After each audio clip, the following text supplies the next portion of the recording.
ఇప్పుడు మనం 2025వ సంవత్సరం ఫిబ్రవరి నెల 1వ తేదీ నుంచి 28వ తేదీ వరకు ద్వాదశ రాశిలో 10వ రాశి మకర రాశి వారి జ్యోతిష్యం భూత భవిష్యత్తు వర్ధమానం ఎలా ఉందో చూద్దామండి. గవ్వల శాస్త్ర ప్రకారం మకర రాశి వారి జాతకంలా ఈ గవ్వల శాస్త్రాన్ని లకుట ప్రశ్న శాస్త్రం అంటారు, చింతామణి శాస్త్రం అంటారు. 9 గవ్వలు 3 సార్లు వేసి వారి జాతకం మకర రాశి వారి జాతకం భూత భవిష్యత్తు వర్ధమానం ఎలా ఉందో కౌంట్ చేసి లెక్క పెట్టి చూద్దామండి. గవ్వలేసి మకర రాశి వారి జాతకానికి చూడాలంటే అదృష్టమైన సంఖ్య పడ్డదండి. వారి జాతకానికి 8 సంఖ్యలు పడ్డాయి. ఇంతవరకు ఎవరికి పడలేదు, వారికే పడ్డది డైరెక్ట్ 8వ సంఖ్య. వారికి సంఖ్య కూడా 8వ సంఖ్య చాలా వరకు అచ్చుబాటు అండి. రాష్ట్రాధిపతి శనీశ్వరుడు ఎల్నాటి శని ప్రభావం వెళ్ళిపోతుంది వారి జాతకంలో. 2025 మార్చి 30 నుంచి వెళ్ళిపోతుంది అని శని పోయేటప్పుడు పోతే ఏదైనా మంచి చేస్తాడు చెడు చేస్తాడు కాబట్టి తగు జాగ్రత్తలు వీరు తీసుకోవడం మంచిది. శనేశ్వరుని ఆరాధన చేయటం, అలాగే మాత్రం వెంకటేశ్వర స్వామిని ఆరాధన చేయటం చాలా వరకు మంచిది. 8వ సంఖ్య పడ్డదండి. ఇన్ని సంవత్సరాల అష్టకష్ట చిక్కులు పడ్డారండి.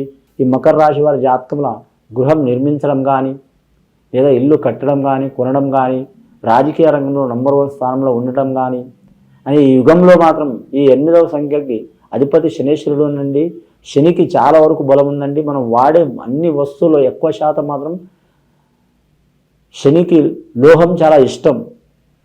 మనం గృహంలో వాడే వస్తువులు కావచ్చు, మనం దేశంలో కొన్ని వాడే వస్తువులు కావచ్చు, మన రాష్ట్రంలో కావచ్చు, అన్ని ప్రాంతాల్లో వాడే వస్తువుల్లో శనిది ఖచ్చితంగా ఉన్నది కాబట్టి వీరు ట్రాన్స్పోర్ట్ రంగం వారికి కూడా కలిసి వస్తుంది.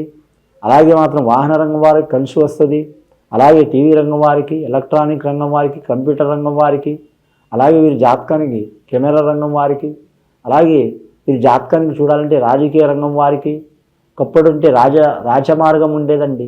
అంటే రవి మహారదశ బాగుంటే రాజ్యం ఉండేది, ఆ ఒక రాజ్యానికి ఒక రాజు ఉండేది. ఇప్పుడు నడుస్తుంది ప్రజాస్వామ్య దేశం అండి. కాబట్టి మాత్రం ప్రజాస్వామ్య దేశం కాబట్టి మాత్రం ఈ శని సంఖ్యలో అంటే 8వ సంఖ్యలో పుట్టినవారు కావచ్చు, 17వ సంఖ్యలో పుట్టినవారు కావచ్చు, అలాగే వీరి జాతక బలానికి చూడాలంటే 26వ సంఖ్యలో పుట్టినవారు కావచ్చు, మకర లగ్నంలో పుట్టినవారు కావచ్చు, మకర రాశి వారు కావచ్చు, తప్పకుండా వారు అష్టకష్ట చిక్కులు పడి కూడా మాత్రం అష్టైశ్వర్యాలు లభించే యోగ బలం ఉంటుంది. కానీ ఇంకోటి వివాహ విషయంలో కూడా మాత్రం కొన్ని ఇబ్బందులు చిక్కులు చికాకులు ఉంటే తొలగిపోయే అవకాశాలు ఉంటాయండి. ఖచ్చితంగా వీరు మాత్రం శని త్రయోదశి శనేశ్వరుని పూజ చేయడం చాలా వరకు మంచిదండి. శుభయోగం కలిసి వస్తుందండి. రెండవసారి గవ్వలేసి చూద్దాం.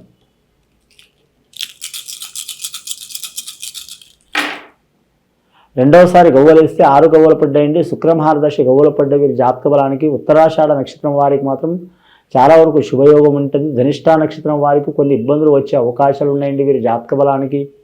అలాగే వీరి జ్యోతిష బలంలో చూడాలంటే మాత్రం శ్రావణ నక్షత్రం వెంకటేశ్వర స్వామి నక్షత్రంలో పుట్టిన వారికి తిరుగు ఉండదు.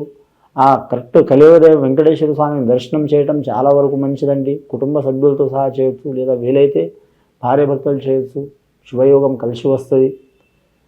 7 కొండల వాడి సహకారం తప్పకుండా ఉంటుంది. ముఖ్యంగా విద్యార్థులకు విద్యలో కలిసి వచ్చే అవకాశం ఉంటుంది. వ్యాపారస్తులు కొన్ని ఇబ్బందికరమైన పరిస్థితులు వస్తాయి.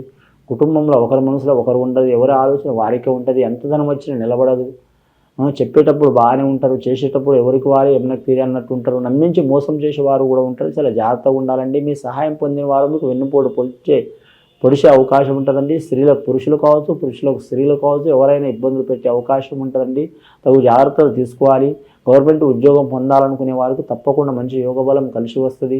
కానీ మాత్రం రక్షణ రంగంలో ఉన్న వారికి తిరుగు ఉండదు. ఐఏఎస్ ఐపీఎస్ రంగం వారికి కలిసి వస్తుంది. రెవెన్యూ రంగం వారికి ఇబ్బందులు తప్పవు. అలాగే పంచాయతీరాజ్ శాఖ వారికి మాత్రం చికాకులు తప్పవు. మున్సిపాలిటీ రంగం వారికి ఇబ్బందులు తప్పవండి. అలాగే మాత్రం ఎక్సైజ్ శాఖ వారికి మాత్రం కలిసి వచ్చే అవకాశం ఉంటుంది. రోడ్ల భవనాల శాఖ వారికి లాభయోగం ఉంటుంది. అలాగే వీరు జ్యోతిష బలంగా చూడాలంటే మాత్రం ముఖ్యంగా నీటిపారుదల శాఖ వారికి ఇబ్బందికరమైన పరిస్థితి ఉంటుందండి.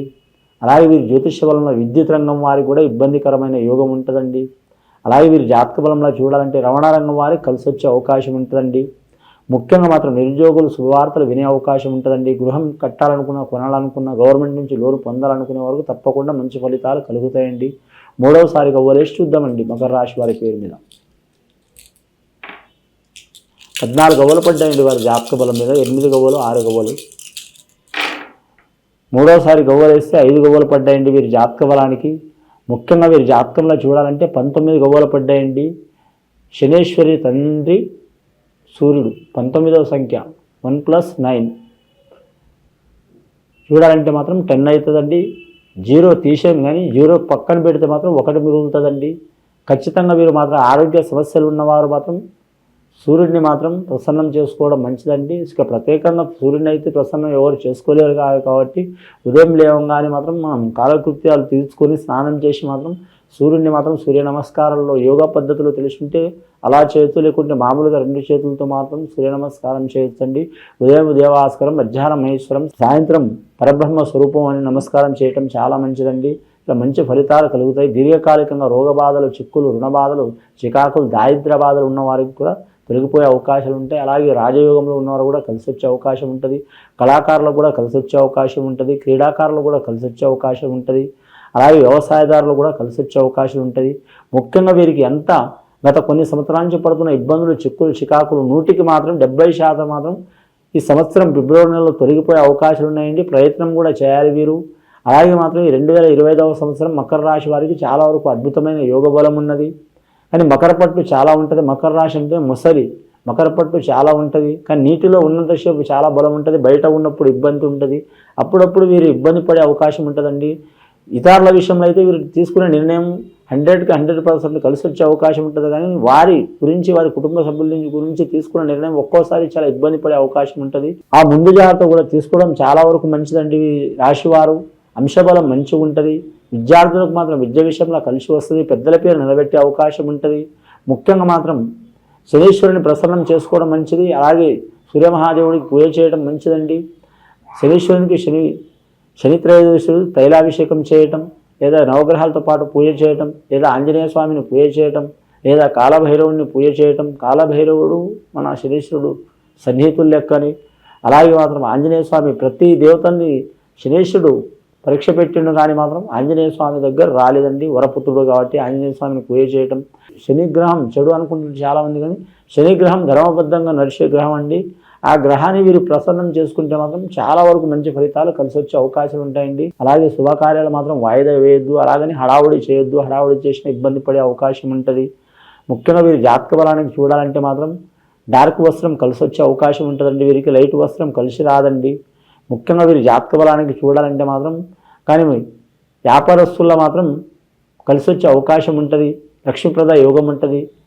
గత కొన్ని సంవత్సరాల నుంచి పడుతున్న ఇబ్బందులు, చికాకులు తొలగిపోవాలంటే శ్రీ వెంకటేశ్వర స్వామిని పూజ చేయటం, అలాగే ఈశ్వరుని పూజ చేయటం, అలాగే ఆంజనేయ స్వామిని పూజ చేయటం, శ్రేష్ఠుని ఆరాధన చేయటం చాలా వరకు మంచిదండి.